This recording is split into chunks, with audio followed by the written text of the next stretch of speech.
할렐루야. 주님의 평강이 예배드리는 여러분 모두와 함께 하시기를 바랍니다. 사랑과 사랑의 교제를 나누시겠습니다. 사랑합니다. 감사합니다. 함께 하십시다. 건강하시게요.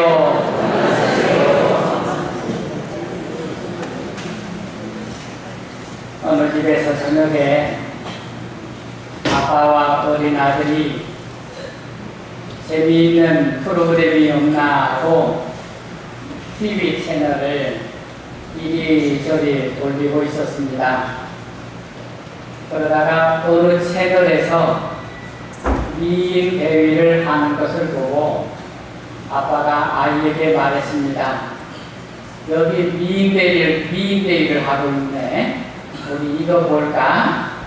그러자 아이가 아빠에게 미인 대회가 무엇이냐고 물었습니다. 아빠는 아이에게 미인 대회는 세상에서 가장 아름다운 여성을 뽑는 것이라고 설명해 주었습니다. 그러자 이 말을 듣고 어린 아이가 아빠를 진지하게 쳐다보면서 말했습니다. 그러면 엄마는 왜 저기 안 나갔어? 이 말을 듣는 순간 아이의 아빠는 완전히 감격에 빠졌습니다.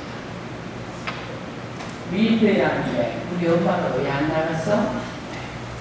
아이 눈에는 엄마가 세상에서 가장 예쁘게 보인 거죠. 그때 이 아빠는 이제까지 느꼈던 어떤 행복과도 견줄 수 없는 무한한 행복을 느꼈다고 합니다. 한 나라를 다스리던 왕이 있었습니다. 왕은 세상에 부러울 것이 없었으나 마음이 언제나 불안하여 고통스러운 나날을 보내고 있었습니다.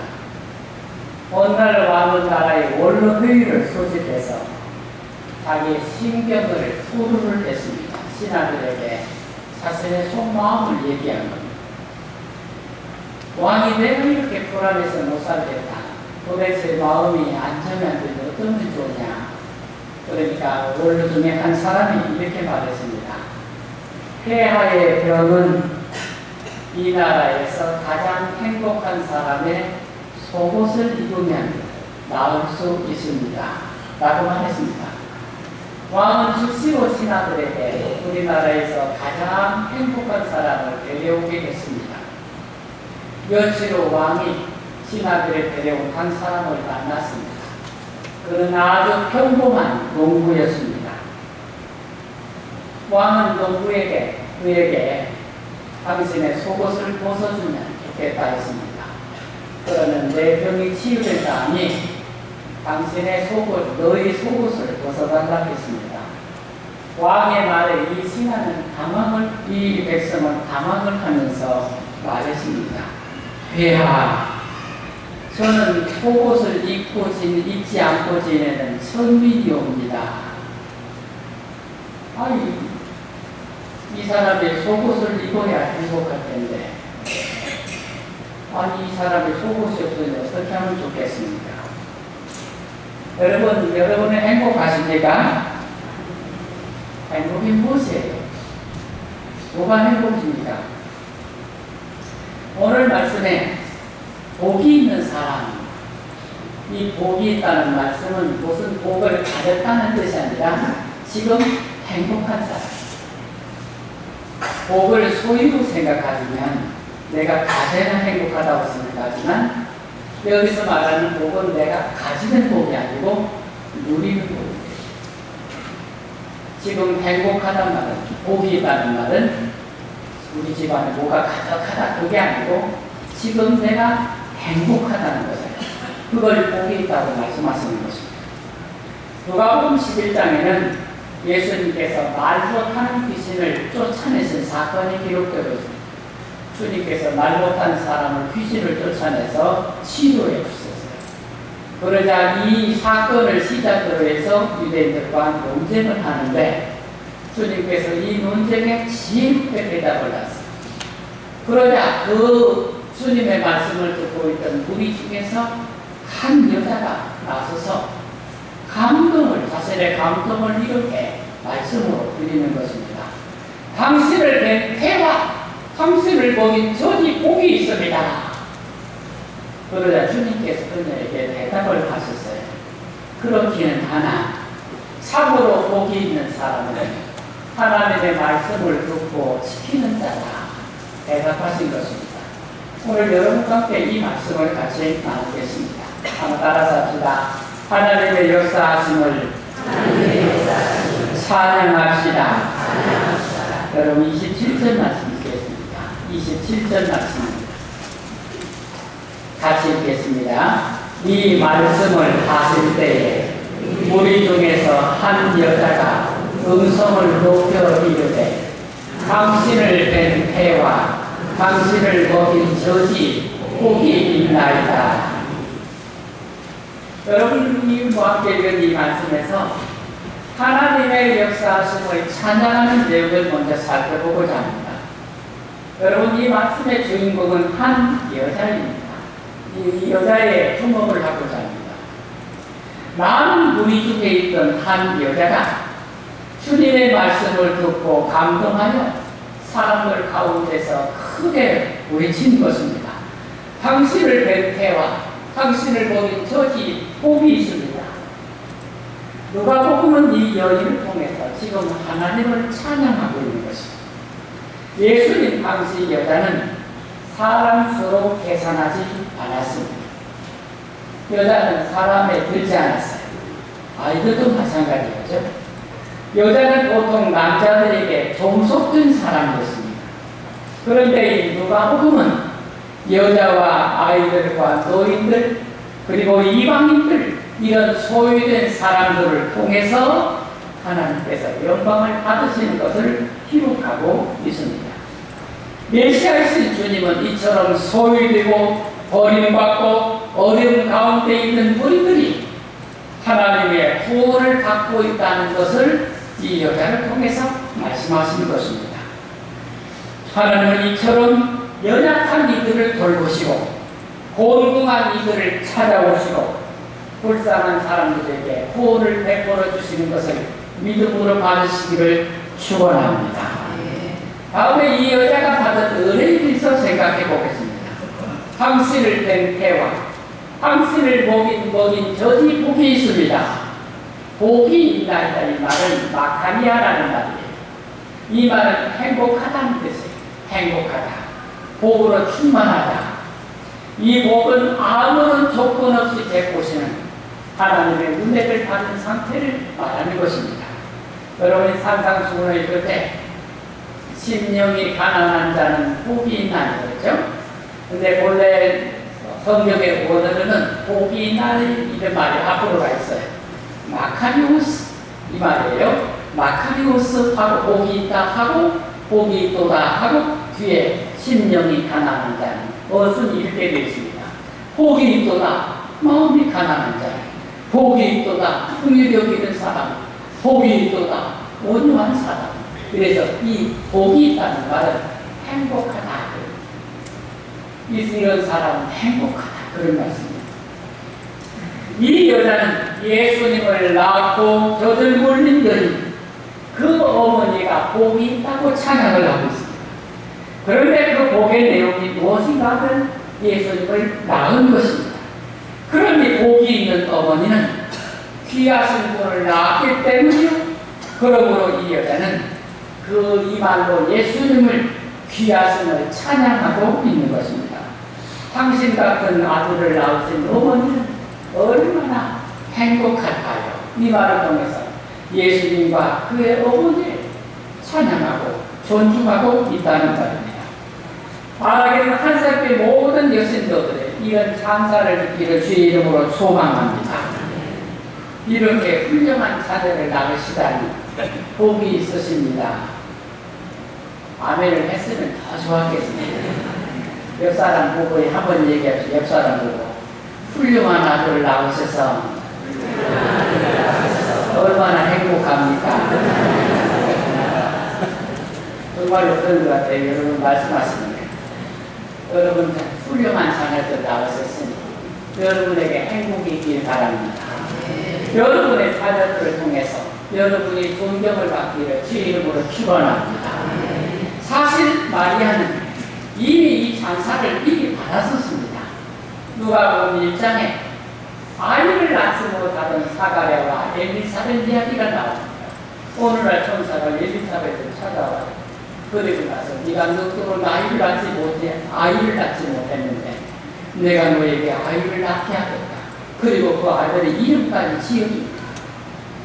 그런 다음에 6개월 후에 천사가 마리아에게 묻니다. 마리아에게 찾아와서는 네가 처녀인데 잉태할 것이다. 네가 낳은 아들은 하나님의 거룩한 성령의 능력을 입어서 이 땅에 메시아로 날 것이다. 이렇게 말씀을 하세요. 그런데 처녀였던 이 마리아가 깜짝 놀랐어요.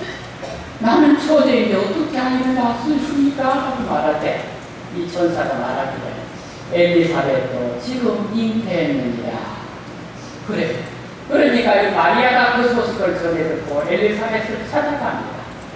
서로는 친족간이었어요.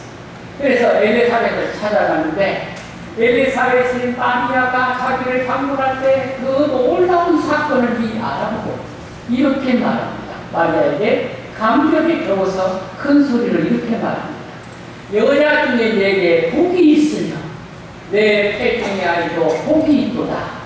내 주의 어머니가 내게로 나오니 이 어찌된 일인가. 주께서 하신 말씀이 반드시 이루어지리라고 믿는 그 여자에게 복이 있도다. 누가복음 11장에서 이 여자가 당신을 뵌 태와 당신을 먹인 전이 복이 있나이다 할 때 이 말씀은 이미 누가복음 1장에서 엘리사벳을 통해서 하나님께서 하신 말씀이고 그 말씀이 이 여인을 통해서 성취되었다. 이렇게 보고는 말씀할 수 있는 겁니다. 그래서 이 여자의 말은 그냥 하는 말이 아니라 하나님의 구원 역사를 내담은 찬양이라는 말씀입니다. 이 여인은 예수님의 말씀 너머에서 하나님의 놀라운 섭리를 보고 있는 것입니다.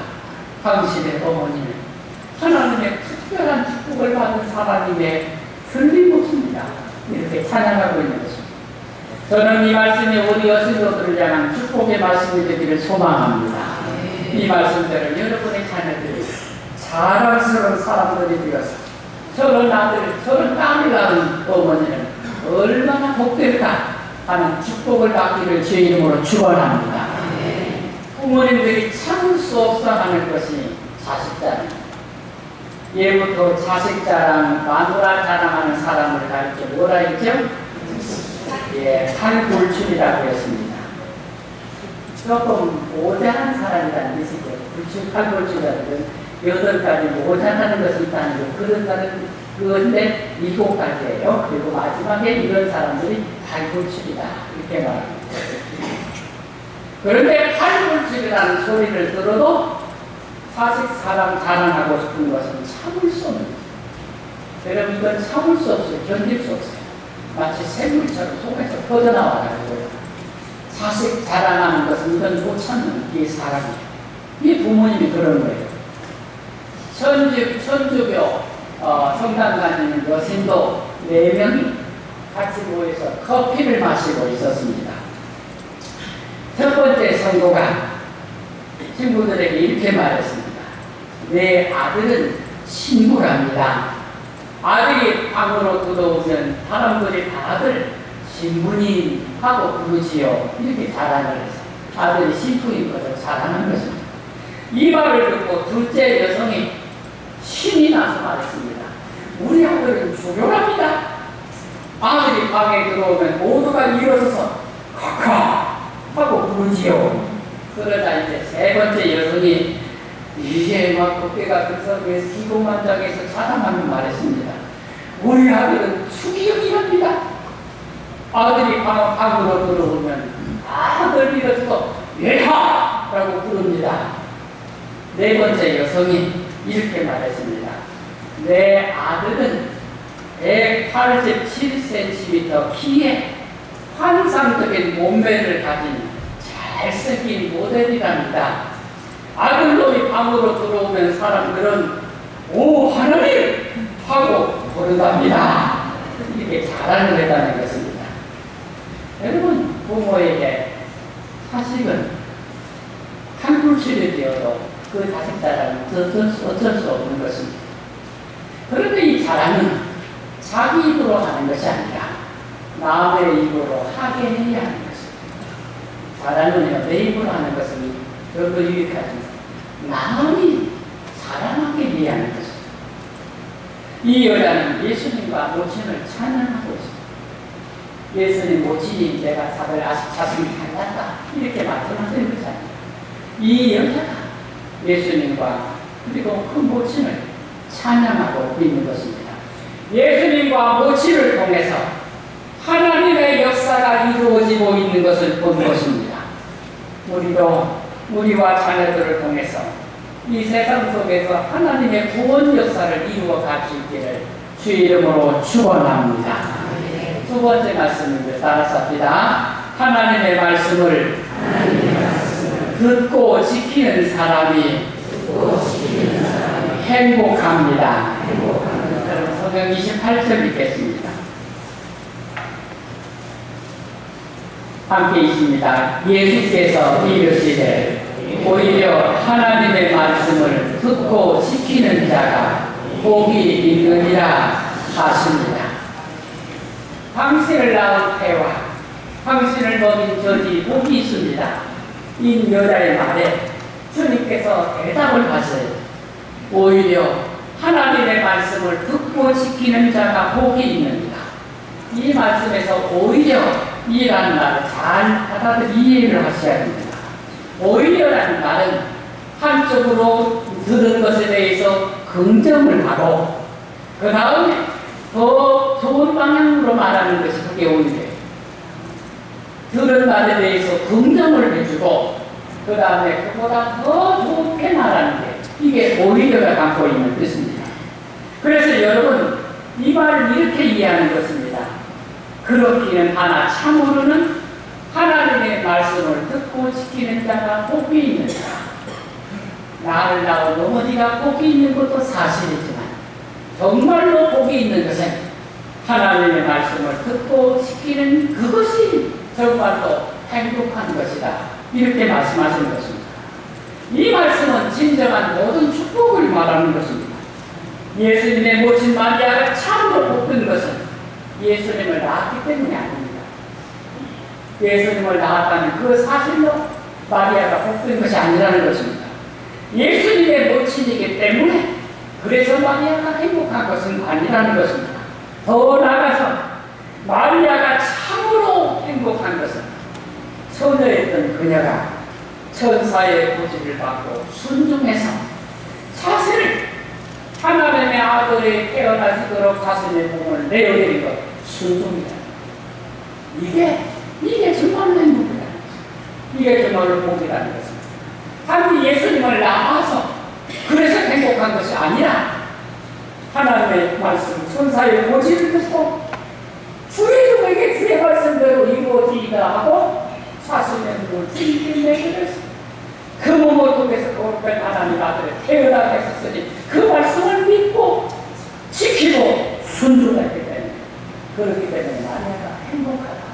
주님은 이렇게 말씀하시는 것입니다. 내 어머니가 복된 것은 맞지만 나를 낳은 것이 복이 아니라 주님의 말씀에 순종한 것이 그것이 복이라고 말씀하시는 것입니다. 그렇게 보면 모든 축복이란 말씀에 대한 순종 없이는 진정한 행복이 될 수 없습니다. 마리아가 전사들의 말을 듣고 부정했더라면 하나님도 그렇게 하실 수 없으실 것입니다. 그러나 마리아가 하나님의 말씀을 듣고 순종하였기에 그런 주님의 모친이 될 수 있었던 것입니다. 그러므로 여러분 이 말씀은 놀라운 은혜를 담고 있습니다. 당신을 낳은 태와 당신을 먹인 저지 복이 있습니다 할 때 주님을 낳은 어머니가 복이라고 하면 그 낳았다는 사실이 복이라고 하면 여러분 그 복된 어머니는 세상에 한 분뿐입니다. 예수님을 낳은 어머니 그분이 복된다고 하면 그것이 그 사실이 복되다고 하면 정말 복된 분은 한 분밖에 없는 것입니다. 그러나 주님의 말씀대로 말씀을 듣고 지키는 자가 복이 있다고 하면 이 세상에 믿음으로 사랑으로 자식을 낳은 모든 어머니가 복이 되는 줄로 믿으시기를 축원합니다. 그래서 여러분 우리가 이 말씀을 주의 깊게 보아야 하는 것입니다. 행복한 사람은 하나님의 말씀을 지키는 사람인 줄로 믿으시기를 축원합니다. 하나님의 말씀은 행복한 정말로 행복한 사람, 하나님의 말씀을 듣고 그 말씀대로 지키고 사는 사람. 말씀을 듣고 지킨다는 말은 반복의 두 언어가 반복의 의미를 갖고 있습니다. 하나님의 말씀을 반복적으로 듣고 그 말씀대로 사는 사람이 행복한 사람인 줄로 믿으시기를 축원합니다. 우리는 이 말씀을 사고로 붙든 것이 무엇인가를 생각해 봅니다. 진정한 복은 육체적인 관계가 아니라 영적인 관계라는 것입니다. 여러분 그 말씀의 뜻은 이렇습니다.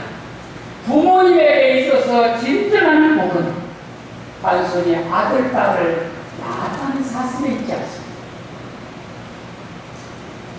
아들, 딸을 많이 낳으면 여러분 어떤 게 복이라고 생각합니다. 여러분 어미들이가 새끼를 낳으면요 옛날에 보면 12만 있습니다. 그래서 엄마 꿈에 어미들이 꿈에 새끼가 자글자글 이렇게 가득한 얼마나 복된 모습인지 그래서 복을 상징하는 것이 그게 어미들이가 새끼가 그런데 사람이 행복한 것은 단지 자식을 많이 낳았다는 자식을 낳았다는 그 사실이 있지 않습니까? 누가 내 아들이고 내 딸이어서 그게 복 있는 것이 아닙니다. 부모와 자녀 사이에 사랑의 관계 속에 있어야 그게 행복한 것입니다. 여러분 자식이 부모에게 힘이 되는 경우가 얼마나 많습니다. 자식이 부모에게 아픔을 주는 경우가 얼마나 많습니다. 그걸 생각하면 단지 자식을 낳았다는 그 사실이 사람을 행복하게, 부모를 행복하게 하는 것이 아닙니다. 여러분, 우리가 이것을 생각해 보시면 됩니다. 단지 돈이 많다는 그 사실이 그를 행복하게 하지 않습니다. 좋은 집이 있다는 사실이 그를 행복하게 하지 않습니다. 좋은 차를 타는 것. 그게 그의 행복을 의미하는 게 아닙니다. 세상에서 내가 뭐를 많이 가지고 있지만 내가 가지고 있는 것 내 소유가 나의 행복이 되지 않습니다. 문제는 행복은 그걸 누리는 데 있는 거죠. 행복은 누리는 데 있는 거죠. 사실을 누린다는 것은 부모와 자식 간의 사랑의 관계를 말합니다. 여러분 재물을 누린다는 것은 재물을 쌓아두고 있는 것이 아니라 그것을 사람을 위해서 선하게 자꾸 쓰면서 인간이 행복해집니다. 좋은 집도 마찬가지입니다. 별장이 저 멀리 좋은 별장이 있어요. 그런데 나 여기 있습니다. 내가 그 별장을 누리지 않는 바에 그 별장은 나에게 무슨 의미가 있습니까? 그렇지 않습니까? 내가 가서 누려야 행복한 것입니다. 모든 것이 누려야 행복한 것입니다. 마찬가지로 부모가 자식을 낳았다는 그 사실이 행복한 게 아니라 모두가 다 하나님 말씀을 듣고 순종할 때 행복이 거기에 있다고 말씀하시는 것입니다. 여러분 이 말씀을 우리가 이렇게 이해를 하셔야 됩니다. 인천시의 광화문에 가면요 누리 헤어스토어라는 미용실이 있습니다. 어디 아는 것이죠? 이 미용실 안에 미용실 의자가 몇 개 있고 한쪽에는 침대가 있습니다. 이 침대에는 미용실 여주인 박명숙 씨의 친어머니, 친정어머니가 침대, 미용실 안쪽에 침대에 누워 있습니다. 이 미용실 주인이 어머니를 미용실에 모신 사연이 있습니다. 이 미용사가 잘 나가는 미용실에서 바쁘게 일하는 동안에 어머니가 손자, 손녀를 길러주셨어요. 자기가 돈 벌려고 바쁘게 일할 때 할머니가 손자, 손녀를 다 길러주셨어요. 그러던 어머니가 82세 되던데 2006년에 유방암 내 걸려서 수술을 받았어요. 그리고 1년 뒤에 뇌경색이 와서 한쪽이 마비가 되었어요. 도저히 이제 어머니는 혼자 살아갈 수 없게 되었어요. 이 정도는 요양병원에 모시는 것이 타당합니다. 누구라도 다 그럴 것입니다. 그런데 이 부부는요, 어머니를 모시기로 결정을 합니다. 그러면 자기 일을 그만둘 수 없고 어머니를 모셔야 되고 어떻게 합니까? 자기 미용실에 부주를 변경을 시켜서 한쪽에 어머니를 모실 수 있도록 공간을 마련해 침대를 둬서 어머니를 모셨어요. 그리고 한쪽에서는 자기가 일을 하고 그렇게 어머니를 모시고 일을 하면서 살게 됐어요. 그런데 지금 93세인데 어머니가 병원에 더 깊어져서 이제는 완전히 누워서 걷고서 하고 다 하십니다. 그것을 이분이 다 그리고 딸하고 사우하고 두 사람이 다 감당하면서 일도 하고 미용실에서 모시고 그렇게 살아가고 있다는 거죠. 이 딸의 지극한 교성에 지역사회에 소문이 나고 신문에 이렇게 났어요. 그래서 시장을 찾아가서 여기하고 상담했다는 얘기입니다. 그는 자신에게 베풀어준 어머니의 사랑의 빚을 갚고 싶어서라고 하면 병든 어머니를 정성껏 돌보고 있는 것입니다. 하나님의 말씀을 지키고 순종한다는 것, 하나님의 말씀을 듣고 지킨다는 게 무엇입니까? 여러분, 어머니가 내게 행복이 되는 것이 무엇입니까? 어머니, 병든 어머니 요양보러 오시면 결코 어머니는 내게 행복이 되지 않습니다. 결코 그 어머니는 내게 복이 되지 않습니다. 병든 어머니의 어려운 환경이지만 그 어려운 환경 속에서도 모시고 사랑하고 존중하고 섬기고 살 때 여러분 이것이 하나님의 말씀을 듣고 지키는 것입니다. 여러분 하나님의 말씀을 듣고 지킨다는 것이 문자적으로 말하는 게 아니에요. 문자적으로 귀로 듣고 내 몸을 어떻게 살고 이런 게 아니에요. 여러분 우리의 행동을 우리의 삶을 통해서 부모를 공경을 하는 말씀을 들었으면 그렇게 살아야 합니다. 그게 행복한 것입니다. 여러분 이 행복이라는 말씀을 이해하실 바랍니다. 어머니가 있다는 사실로 행복한 게 아니에요. 자식이 있다는 사실로 행복한 게 아니에요. 부모를 공경하는 태도로 행복한 것입니다. 자식을 사랑하는 태도로 행복한 것입니다. 그것이 하나님 말씀을 듣고 지키는 것입니다. 한사람의 모든 성도님들이 이 말씀을 믿음으로 받으시길 주의 이름으로 축원합니다. 사랑하는 여러분, 여러분에게 이 말씀이 주는 행복이 있기를 축원합니다. 우리의 삶 속에 부모와 자녀 그리고 하는 모든 일들 가운데 하나님의 섭리를 발견하고 찬양하고 살 수 있기를 축원합니다. 참된 행복은 하나님의 말씀을 듣고 지키며 사는 것입니다. 이 믿음이 여러분 모두의 것이 되기를 주의 이름으로 축원합니다. 기도드리겠습니다. 하나님 아버지.